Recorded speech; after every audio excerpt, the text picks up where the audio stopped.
오늘도 주님의 평화가 교우 여러분들의 가정에 함께 하시기를 축복합니다. 이제 사도신경으로 우리의 신앙을 고백하면서 예배의 자리로 나아가도록 하겠습니다.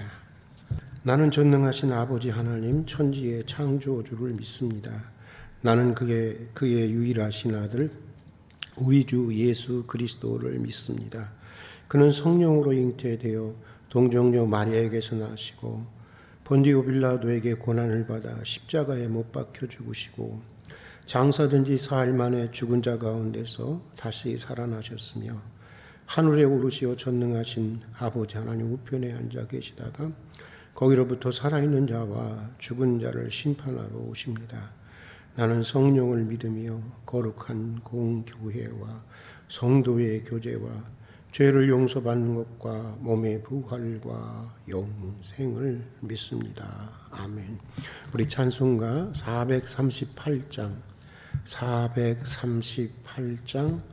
같이 부르시겠습니다. 내 영혼이 은총 입어. 438장입니다. 같이 부르겠습니다. 내 영혼이 은총 입어 중한 죄짐 벗고 보니 슬픔 많은 이 세상도 전국으로 하도다. 할렐루야 찬양하세. 내 모든 죄 사함받고 주 예수와 동행하니 그 어디나 하늘나라. 주의 얼굴 뵙기 전에 멀리 뵈던 하늘나라 내 마음속에 이루어지니 날로 가깝도다. 할렐루야 찬양하세. 내 모든 죄 사함받고 주 예수와 동행하니 그 어디나 하늘나라. 높은 산이 고친 들이 조막이나 큰 거리나 내 주 예수 모신 곳이 그 어디나 하늘나라. 할렐루야 찬양하세. 내 모든 죄 사함받고 주 예수와 동행하니 그 어디나 하늘나라.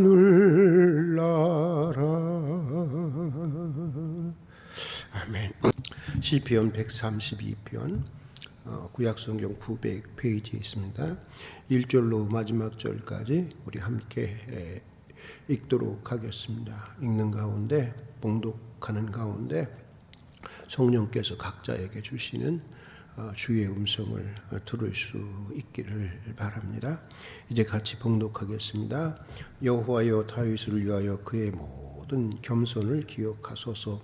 그가 여호와께 맹세하며 야곱의 전능자에게 서원하기를 내가 내 장막집에 들어가지 아니하며 내 침상에 오르지 아니하며 내 눈으로 잠들게 하지 아니하며 내 눈꺼풀로 졸게 하지 아니하기를 여호와의 조서 곧 야곱의 전능자의 성막을 발견하기까지 하리라 하였나이다. 우리가 그것이 에브라데에 있다 함을 들었더니 나무 밭에서 찾았도다. 우리가 그의 계신 곳으로 들어가서 그의 발등상 앞에서 엎드려 예배하리로다. 여호와여 일어나사 주의 권능의 궤와 함께 평안한 곳으로 들어가소서. 주의 제사장들은 의를 옷 입고 주의 성도들은 즐거이 외칠지어다. 주의 종 다윗을 위하여 주의 기름 부은 자의 얼굴을 외면하지 마옵소서. 여호와께서 다윗에게 성실히 맹세하셨으니 변하지 아니하실지라. 이르시기를 내 몸의 소생을 내 왕위에 둘지라. 내 자손이 내 언약과 그들에게 교훈하는 내 증거를 지킬진대 그들의 후손도 영원히 내 왕위에 앉으리라 하셨도다. 여호와께서 시온을 택하시고 자기 거처를 삼고자 하여 이르시기를 이는 내가 영원히 쉴 곳이라. 내가 여기 거주할 것은 이를 원하였음이로다. 내가 이 성의 식료품에 풍족히 복을 주고 떡으로 그 빈민을 만족하게 하리로다. 내가 그 제사장들에게 구원의 옷을 입히리니 그 성도들은 즐거이 외치리로다. 내가 거기서 다윗에게 뿔이 나게 할 것이라. 내가 내 기름 부음을 바른 자를 위하여 등을 준비하였도다. 내가 그의 원수에게는 수치를 옷 입히고 그에게는 왕관이 빛나게 하리라 하셨도다. 오늘 이렇게 함께 말씀을 읽는 가운데 13절과 14절의 말씀이 오늘 이렇게 제 마음속에 이렇게 확 다가오네요. 갑자기 다가오는 것 같습니다. 여호와께서 시온을 택하시고 자기 거처를 삼고자 하여 이르시기를 이는 내가 영원히 쉴 곳이라. 내가 여기 거주할 것은 이를 원하였음이로다. 참 시온을 하나님이 택하신 이유, 그것을 자기의 거처로 삼은 이유는 거기서 주님이 평안히 영원히 쉬고자 함이라 하는 말씀인데 이런 생각이 드네요. 하나님께서 나를 택하시고 또 내 안에 자신의 거처를 삼고자 하셨는데 정말 주님은 내 안에 들어오셔서 편히 쉬고 계실까? 편히 쉬고 계실까? 내가 주님에게 참 주님이 얼마나 우리의 인생도 이렇게 고달픈데 참 이 우주 만물 또 모든 인생들을 섭리하시면서 얼마나 많은 정말 그 어려움들이 있겠습니까? 주님이 정말 쉴 수 있는 나도 좀 쉬고 싶다 하는 그런 그 주님의 음성이 들리는 것 같습니다. 예. 오늘 말씀 같이 한번 생각해 보겠습니다. 예전에 아는 목사님으로부터 이런 이야기를 들었습니다. 이분이 자동차 사고로 다쳐서 한동안 병원에 입원해 있을 때였다고 하는 것입니다. 수술하고 입원한 날이었는데 바로 옆 병상에 누워있는 한 환자가 다가와서는 뭐 하시는 분이십니까? 라고 묻더라는 것입니다. 그래서 목사라고 말했다는 것입니다. 그러자 자기도 어렸을 때는 교회에 나갔었느라고 한마디를 하더니 돌아서서는 뭐 관심도 보이지 않더라고 하는 것입니다. 그런데 그 다음날 아침이었다는 것입니다. 어제는 자기에게 아무 관심이 없는 것 같았던 옆 침상의 환자가 수술실에 들어갈 시간이 다가오자 몹시 불안해하면서 목사님 기도 좀 해달라고 부탁하더라는 것입니다. 그래서 기도를 해주었다는 것입니다.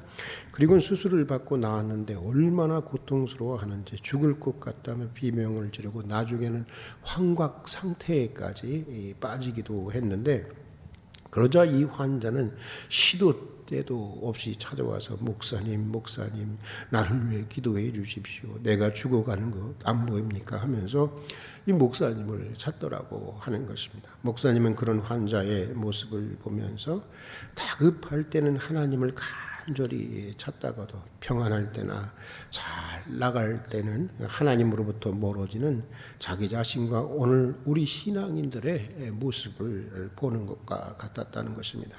그러면서 하시는 말씀이 우리는 흔히 어려울 때 그 사람을 안다고들 하지만 그 목사님 얘기는 그게 아닌 것 같다는 것입니다. 우리의 믿음은 어려움에 처할 때보다 어려움에 처할 때는 누구나 다 대부분의 사람들이 하나님을 간절히 붙들게 되는데, 그렇게 어려움에 처할 때보다는 내가 잘 되고 내가 잘 나갈 때 우리의 신앙의 진실을 확인할 수 있다는 것입니다. 어려울 때 하나님을 간절히 찾는 믿음이 진짜 믿음이 아니라, 사실은 잘 되고 평안할 때 하나님을 간절히 찾는 믿음이 진실한 믿음이라고 하는 것인데, 굉장히 설득력 있는 말씀으로 들렸습니다. 오늘 우리가 읽은 시편 말씀은 우리에게 이런 믿음을 소개해 주고 있는데, 먼저 우리 다 같이 1절부터 5절까지의 말씀을 함께 읽어보겠습니다. 같이 읽겠습니다.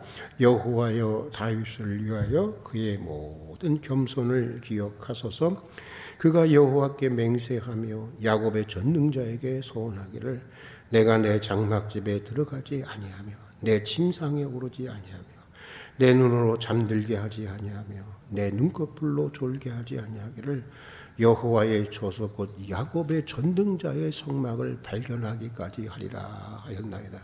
자, 여기서 우리는 지금 다윗이 이런 서원의 기도를 드리게 되는 그 시점에 주목해야 합니다. 아시는 대로 다윗이 이 서원을 하던 때는 사울에게 쫓기면서 어려움을 당하는 때가 아니었습니다. 이미 사울 왕은 죽고 다윗이 이스라엘의 왕이 된 때였습니다.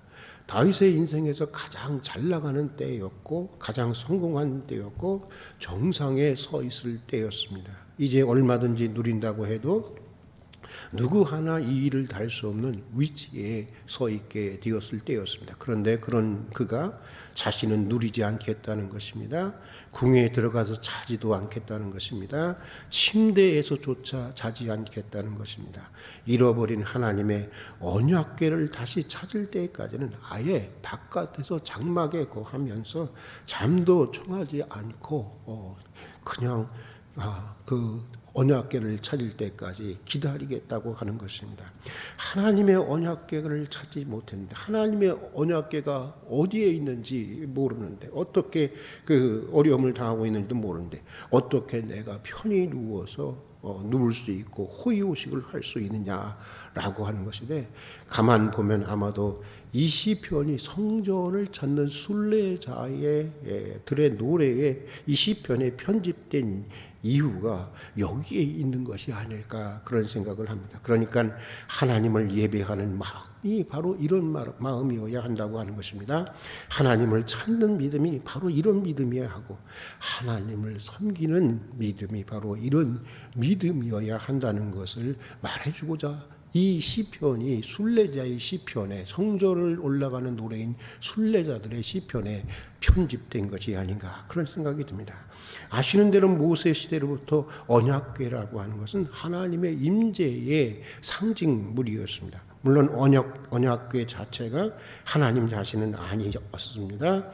그러나 이스라엘 백성들에게는 언약궤는 하나님을 상징하는 것이었고, 하나님을 대신하는 성물이었고, 이스라엘 백성들의 신앙의 구심점 역할을 해왔던 것이 바로 언약궤였습니다. 그런데 그런 언약궤를 사사시대 말기 엘리 제사장 때 블레셋에게 뺏겼다가 나중에 이스라엘로 되돌아와 봤지만 사람들은 관심이 없었습니다. 그러다가 지금은 이제 어디 있는지조차도 모르는 상황이 된 것인데, 다윗은 하나님을 상징하는 이 언약궤를 가장 소중하게 생각했던 것이고, 왕으로서 그가 가장 우선적으로 해야 할 일은 이 언약궤를 다시 찾고 이스라엘 백성들의 무너진 신앙을, 이 언약궤 자체가 이게 이 신앙의 구심점이었으니까 이스라엘 백성들의 무너진 신앙을 다시 회복시키는 일이라고 생각했던 것입니다. 사실 다윗 주변에는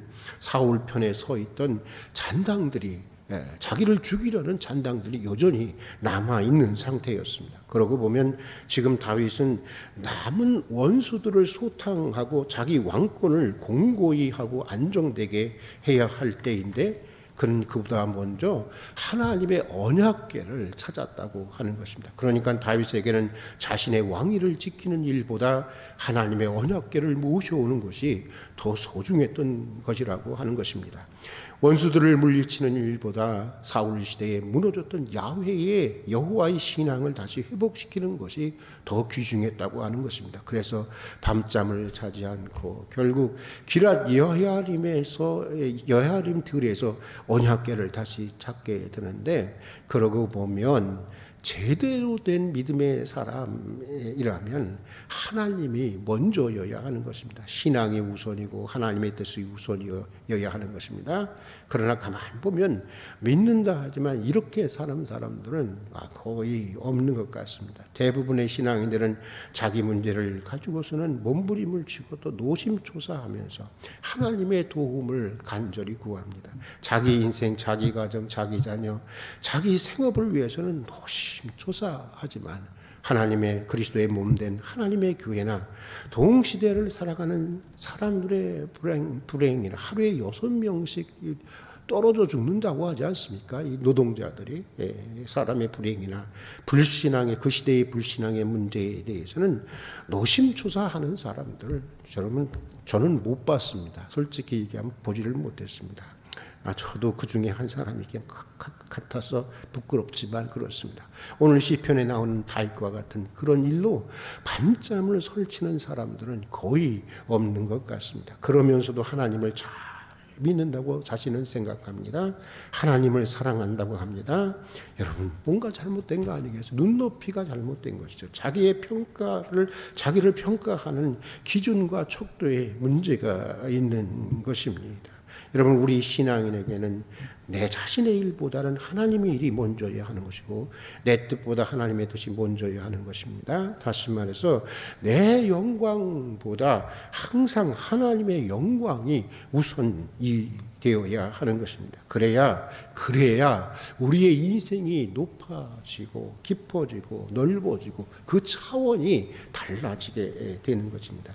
19세기 니체라고 하는 유명한 철학자가 있었습니다. 그는 하나님의 영광을 위해서 살라는 기독교는 우리 인간에게 노예 의식을 심어주고 노예를 만드는 종교라고 비난을 했습니다. 피상적으로 생각하면 그런 것 같습니다. 저도 솔직히 처음에 예수 믿으면서 하나님의 영광을 위해서 살아야 돼, 이거 노예를 만드는 거 아니야? 그런 생각 솔직히 들기도 했었습니다. 그런데 피상적으로 생각해 보면 그런 것 같지만 하나님의 영광을 위해 산다는 것이 무엇이냐 하면 그렇지가 않습니다.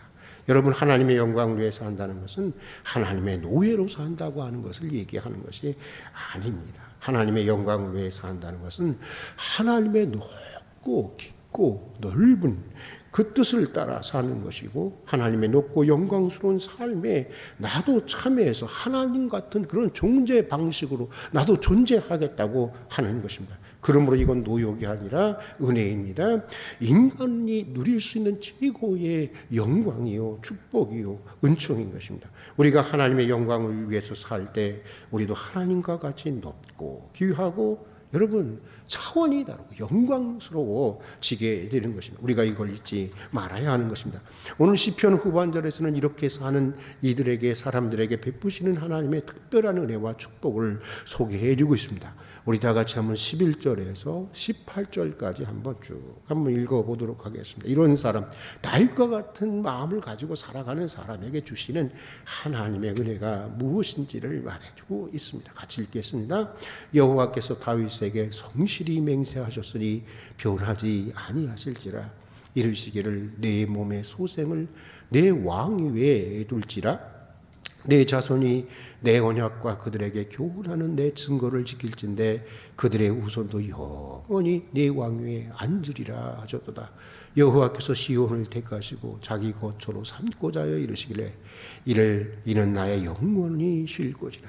내가 여기 거주할 것은 이를 원하셨음이로다. 내가 이 성의 식료품에 풍족히 복을 주고 떡으로 그 빈민을 만족하게 하리로다.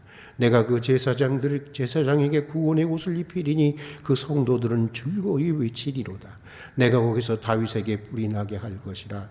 내가 내 기름 부은 받은 자를 위하여 등을 준비하였도다. 내가 그의 원수에게는 수치의 옷을 입히고 그에게는 왕관이 빛나게 하리라 하셨도다. 자, 그러니까 다윗처럼 참으로 하나님을 사랑하고 주의 일을 위해서 노심초사하는 인생을 하나님은 다윗처럼 그렇게 존귀한 인생이 되게 해주신다고 하는 것입니다. 뜻 있는 인생이 되게 해주신다고 하는 것입니다. 시온을 택하시고 거기에 영원히 거주하시는 것처럼 그 인생을 택하시고 영원히 함께 해주신다는 것입니다. 또 인생의 원수들, 인생의 장애들을 물리쳐 주시고 그로 인해서 가난한 이들이, 사회적인 약자들이, 아프게 살아가는 이웃들이 복된 삶을 살게 될 것이라고 하는 것입니다. 그러니까 그 인생으로 하여금 축복의 샘이 되고 축복의 근원이 되고 축복의 통로가 되게 해 주신다고 하는 것입니다. 그리고 이런 은혜가 자기 대해서만 끝나는 게 아니라 자손 대대로 이어지게 할 것이라고 하는 것인데, 여러분 이 얼마나 정말 귀한 은혜고 정말 축복이겠습니까? 사랑하는 교우 여러분, 우리의 믿음은 다윗처럼 어려울 때에만 하나님을 찾는 믿음이 아니라 평상시에, 아니 잘 나갈 때 더욱 하나님을 잘 섬기고 사랑하고 그분을 간절히 의지하고 찾을 수 있는 믿음이어야 하는 것입니다. 왕으로서 그당 누려도 되는 것을 뒤로 하고, 또 왕으로서 자신의 이 안위도 뒤로 하고 먼저 하나님의 법궤를 간절히 찾았던 다윗처럼 우리도 우리 자신의 소원과 자신의 안락한 삶보다는 하나님이 먼저여야 하는 것입니다. 신앙이 먼저여야 하는 것이고 하나님의 뜻이 먼저여야 하는 것입니다. 자기 일로 노심초사하듯이 정말 그리스도의 몸된 하나님의 교회를 위해서 노심초사할 수 있어야 하는 것이고, 또 한 시대가 가진 하나님에 대한 이 불신앙과 우리 이웃들의 아픔에 대해서 우리도 노심초사할 줄을 알아야 하는 것입니다. 이게 바로 성전을 오르는 하나님의 백성들이 드려야 할 진정한 예배요, 하나님을 섬기는 마음이요, 또한 영혼을 향해서 나가는, 그 천성을 향해서 나가는 우리 순례자들의 삶이 되어야 하는 것입니다. 오늘 한 날도 이런 마음으로 살아가는 복된 하루가 되기를 바라면서 오늘 여기까지 하도록 하겠습니다. 같이 기도하겠습니다.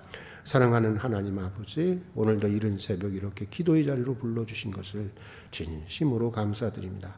이 새벽에도 기도의 문이 열리고 주의 세미한 음성을 듣는 은혜를 허락해 주시옵소서. 오늘 시편이 말씀하고 있는 것처럼 하나님을 향한 다윗의 간절한 사랑, 그 결단과 소원이 오늘 우리들의 하나님을 향한 사랑이 되게 해주시고 우리의 결단이 되게 해주시고 우리의 소원이 되게 해주시옵소서. 돌이켜보면 우리는 우리 자신의 문제를 가지고는 몸부림치며 기도했지만 하나님의 그리스도의 몸된 하나님의 교회의 문제를 가지고는 그렇게 간절히 기도하지 못했습니다. 우리와 동시대를 살아가는 이들의 아픔이나 우리 시대가 가진 불신앙의 문제를 가지고는 그렇게 노심초사해보지 않았습니다.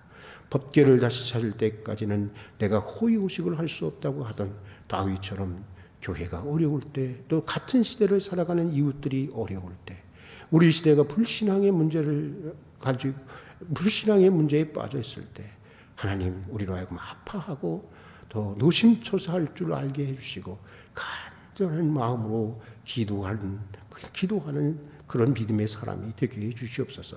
다윗의 인생처럼 우리 인생이 높아지고 참으로 넓어지고 존귀해질 수 있게 해주시옵소서. 다윗처럼 우리 인생이 축복의 샘이 되고 축복의 근원이 되고 축복의 통로가 되게 해 주시옵소서. 오늘 한날의 삶도 주님께 맡겨드립니다.